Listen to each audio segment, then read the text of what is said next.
ओम शांति। आज हम 17 अप्रैल 84 की अव्यक्तवाणी सुनते हैं। आज की वाणी का सार है पद्मापदम भाग्यशाली की निशानी। पद्मापदम भाग्यशाली बनाने वाले बाप दादा अपने निरंतर सेवाधारी बच्चों प्रति बोले। भाग्य विधाता बाप सभी भाग्यवान बच्चों को देख रहे हैं। हर एक ब्राह्मण आत्मा भाग्यवान आत्मा है। ब्राह्मण बनना अर्थात भाग्यवान बनना, भगवान का बनना अर्थात भाग्यवान बनना। भाग्यवान तो सभी है, लेकिन बाप के बनने के बाद बाप द्वारा जो भिन्न भिन्न खजानों का वर्षा प्राप्त होता है, उस श्रेष्ठ वर्षे के अधिकारी को प्राप्त कर अधिकारी जीवन में चलाना व प्राप्त हुए अधिकार को सदा सहज विधि द्वारा वृद्धि को प्राप्त करना, इसमें नंबर वार बन जाते हैं। कोई भाग्यवान रह जाते, कोई सौभाग्यवान बन जाते, कोई 1000, कोई लाख, कोई पद्मापदम भाग्यवान बन जाते। क्योंकि खजाने को विधि से कार्य में लगाना अर्थात वृद्धि को पाना, चाहे स्वयं को संपन्न बनाने के कार्य में लगावे, चाहे स्वयं की संपन्नता द्वारा अन्य आत्माओं की सेवा के कार्य में लगावे। विनाशी धन खर्चने के खुटता है, अविनाशी धन खर्चने से पदम गुणा बढ़ता है। इसीलिए कहावत है, खर्चो और खाओ। जितना खर्चेंगे खाएंगे उतना शाहों का शाह बाप और मालामाल बनाएंगे। इसीलिए जो प्राप्त हुए खजाने के भाग्य को सेवा अर्थ लगाते हैं, वह आगे बढ़ते हैं। पद्मापदम भाग्यवान अर्थात हर कदम में पद्मों की कमाई जमा करने वाले और हर संकल्प से व बोल कर्म संकल्प से पद्मों को पदम गुणा सेवाधारी बन सेवा में लगाने वाले। पद्मापदम भाग्यवान सदा फराग दिल अविनाशी अखंड महादानी सर्वप्रति सर्व खजाने देने वाले दाता होंगे। समय व प्रोग्राम प्रमाण साधनों प्रमाण सेवाधारी नहीं, अखंड महादानी। वाचा नहीं तो मनसा व कर्मणा संबंध संपर्क द्वारा किसी न किसी विधि द्वारा अखुट अखंड खजाने के निरंतर सेवाधारी। सेवा के भिन्न भिन्न रूप होंगे, लेकिन सेवा का लंगर सदा चलता रहेगा। जैसे निरंतर योगी हो, वैसे निरंतर सेवाधारी। निरंतर सेवाधारी सेवा का श्रेष्ठ फल निरंतर खाते और खिलाते रहते, अर्थात स्वयं ही सदा का फल खाते हुए प्रत्यक्ष स्वरूप बन जाते हैं। पद्मापदम भाग्यवान आत्मा सदा पदम आसन निवासी अर्थात कमल पुष्प स्थिति के आसन निवासी, हद के आकर्षण और हद के फल को स्वीकार करने से न्यारे और बाप तथा ब्राह्मण परिवार के विश्व के प्यारे। ऐसी श्रेष्ठ सेवाधारी आत्मा को सर्व आत्माएं सदा दिल के स्नेह के खुशी के पुष्प चढ़ाते हैं। स्वयं बाप दादा भी ऐसे निरंतर सेवाधारी पद्मापदम भाग्यवान आत्मा प्रति स्नेह के पुष्प चढ़ाते। पद्मापदम भाग्यवान आत्मा सदा अपने चमकते हुए भाग्य के सितारे द्वारा अन्य आत्माओं को भी भाग्यवान बनाने की रोशनी देते। बाप दादा ऐसे भाग्यवान बच्चों को देख रहे थे, चाहे दूर है चाहे सन्मुख है, लेकिन सदा बाप को दिल में समाये हुए है। इसीलिए समान सोच समीप रहते। अब अपने आप से पूछो, मैं कौन सा भाग्यवान हूँ? अपने आप को तो जान सकते हो ना।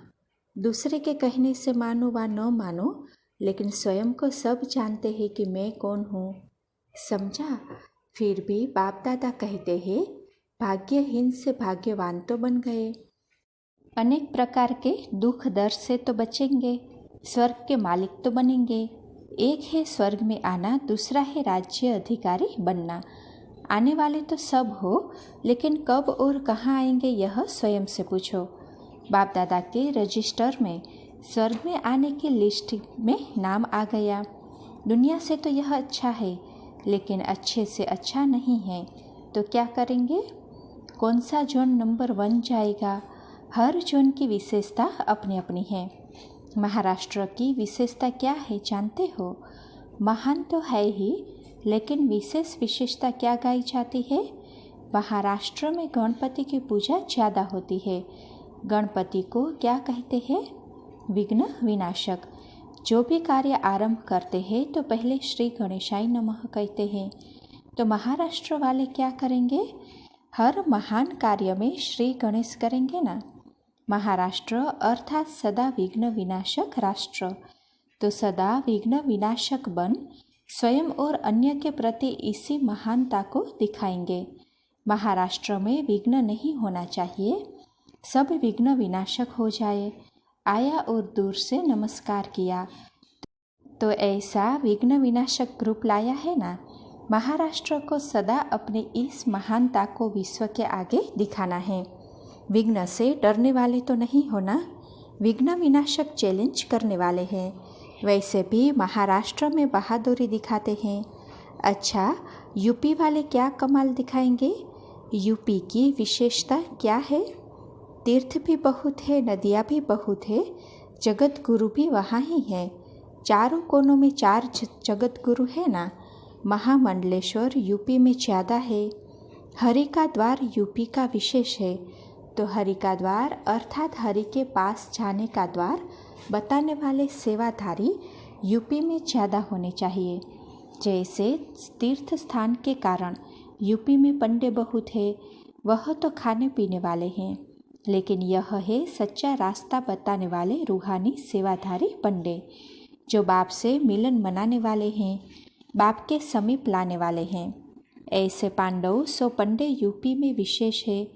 यूपी को यह विशेष पांडव सो पंडे का प्रत्यक्ष रूप दिखाना है। समझा? मैसूर की विशेषता क्या है? वहाँ चंदन भी है और विशेष गार्डन भी है।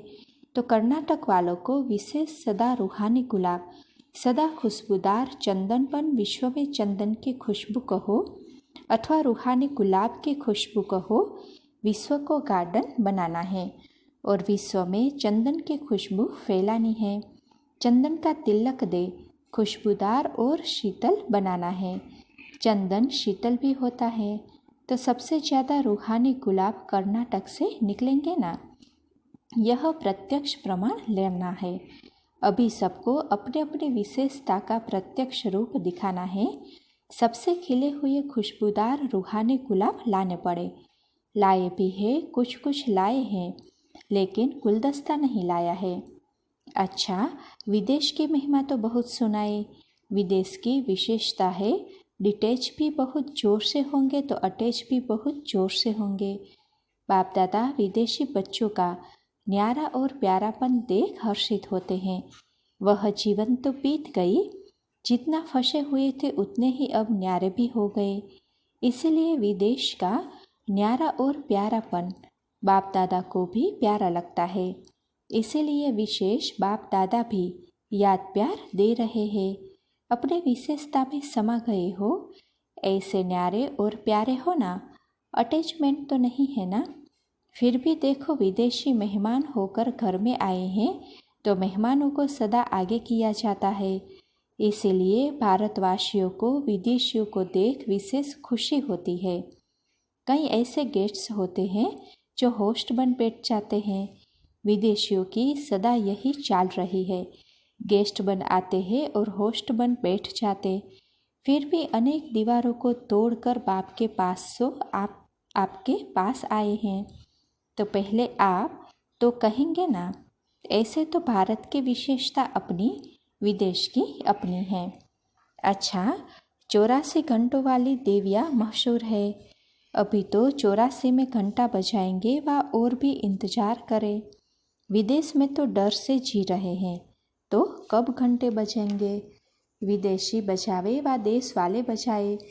84 माना चारों ओर के घंटे बजे। जब समाप्ति में आरती करते हैं तो ज़ोर ज़ोर से घंटे बजाते हैं ना, तब समाप्ति होती है। आरती का होना माना समाप्ति होना। तो अब क्या करेंगे? अच्छा, सभी पद्म आसनधारी, पद्मापदम भाग्यवान, सदा हर सेकंड हर संकल्प में निरंतर सेवाधारी, सदा फराख दिल बन सर्व खजानों को देने वाले मास्टर दाता, सदा स्वयं की संपन्नता द्वारा औरों को भी संपन्न बनाने वाले श्रेष्ठ भाग्य अधिकारी, सदा श्रेष्ठ सबूत देने वाले सपूत बच्चों को बाप दादा का याद प्यार और नमस्ते। अच्छा, पंजाब निवासियों के प्रति बाप बैठा है इसलिए सोचने की ज़रूरत नहीं है, जो होगा वह कल्याणकारी है। आप तो सबके हो, न हिंदू को न सिख हो, बाप के हो तो सबके हो। पाकिस्तान में भी यही कहते थे ना, आप तो अल्लाह के बंदे हो, आपको किसी बात से कनेक्शन नहीं, इसीलिए आप ईश्वर के हो और किसी के नहीं। क्या भी हो लेकिन डरने वाले नहीं। कितनी भी आग लगे बिल्ली के पुंगरे तो सेफ रहेंगे, लेकिन जो योग युक्त होंगे वही सेफ रहेंगे। ऐसे नहीं कहे मैं बाप की हूँ और याद करे दूसरों को, ऐसे को मदद नहीं मिलेगी। डरो नहीं, घबराओ नहीं, आगे बढ़ो। याद की यात्रा में, धारणाओं में, पढ़ाई में, सब सब्जेक्ट से आगे बढ़ो। जितना आगे बढ़ेंगे उतना सहज ही प्राप्ति करते रहेंगे। अच्छा, पार्टियों से अव्यक्त बाप दादा की मुलाकात। पहला, सभी अपने को इस सृष्टि ड्रामा के अंदर विशेष पाठधारी समझते हो। कल्प पहले वाले अपने चित्र अभी देख रहे हो। यही ब्राह्मण जीवन का वंडर है। सदा इसी विशेषता को याद करो कि क्या थे और क्या बन गए। कौड़ी से हीरे तुल्य बन गए, दुखी संसार से सुखी संसार में आ गए। आप सब इस ड्रामा के हीरो हीरोइन एक्टर हो। एक एक ब्रह्मा कुमार कुमारी बाप का संदेश सुनाने वाले संदेशी हो। भगवान का संदेश सुनाने वाले संदेशी कितने श्रेष्ठ हुए, तो सदा इसी कार्य के निमित्त अवतरित हुए हैं, ऊपर से नीचे आए हैं। यह संदेश देने, यही स्मृति खुशी दिलाने वाली है। बस अपना यही ऑक्यूपेशन सदा याद रखो कि खुशियों की खान के मालिक है, यही आपका टाइटल है। दूसरा, सदा अपने को संगम युगी श्रेष्ठ ब्राह्मण आत्माएं अनुभव करते हो। सच्चे ब्राह्मण अर्थात सदा सत्य बाप का परिचय देने वाले। ब्राह्मणों का काम है कथा करना। तुम कथा नहीं करते लेकिन सत्य परिचय सुनाते हो। ऐसे सत्य बाप का सत्य परिचय देने वाले ब्राह्मण आत्माएं हैं।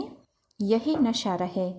ब्राह्मण देवताओं से भी श्रेष्ठ है, इसलिए ब्राह्मणों का स्थान चोटी पर दिखाते हैं। चोटी वाले ब्राह्मण अर्थात ऊंची स्थिति में रहने वाले। ऊंचा रहने से नीचे सब छोटे होंगे। कोई भी बात बड़ी नहीं लगेगी। ऊपर बैठकर नीचे की चीज़ देखो तो छोटी लगेगी। कभी कोई समस्या बड़ी लगती है तो उसका कारण नीचे बैठकर देखते हो। ऊपर से देखो तो मेहनत नहीं करनी पड़ेगी। तो सदा याद रखना, चोटी वाले ब्राह्मण है, इसमें बड़ी समस्या से सेकंड में छोटी हो जाएगी।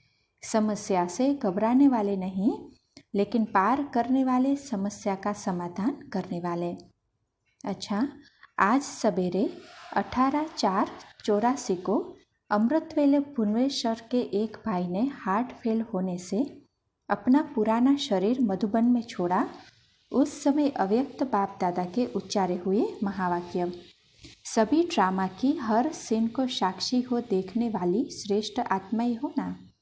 कोई भी सीन जो भी ड्रामा में होती है उसको कहेंगे कल्याणकारी, नथिंग न्यू। उनकी लौकिक भाभी से क्या सोच रही हो? साक्षीपन की सीट पर बैठ सब दृश्य देखने से अपना भी कल्याण है और उस आत्मा का भी कल्याण है, यह तो समझती हो ना। याद में शक्ति रूप हो ना। शक्ति सदा विजयी होती है। विजय शक्ति रूप बन सारा पाठ बजाने वाली, यह भी पाठ है। पाठ बजाते हुए कभी भी और कोई संकल्प नहीं करना। हर आत्मा का आत्मा अपना पाठ है। अभी उस आत्मा को शांति और शक्ति का सहयोग दो। इतने सारे देवी परिवार का सहयोग प्राप्त हो रहा है, इसीलिए कोई सोचने की बात नहीं है। महान तीर्थ स्थान है ना, महान आत्मा है, महान तीर्थ है। सदा महानता ही सोचो। सभी याद में बैठे हो ना। एक लाडला बच्चा अपने इस पुराने शरीर का हिसाब पूरा कर अपने नए शरीर की तैयारी में चला। इसलिए अभी सभी उस भाग्यवान आत्मा को शांति शक्ति का सहयोग दो। यही विशेष सेवा है। क्यों क्या मैं नहीं जाना, लेकिन स्वयं भी शक्ति स्वरूप हो, विश्व में शांति की किरणें फैलाओ। श्रेष्ठ आत्मा है, कमाई करने वाली आत्मा है, इसीलिए कोई सोचने की बात नहीं। समझा? अच्छा, ओम शांति।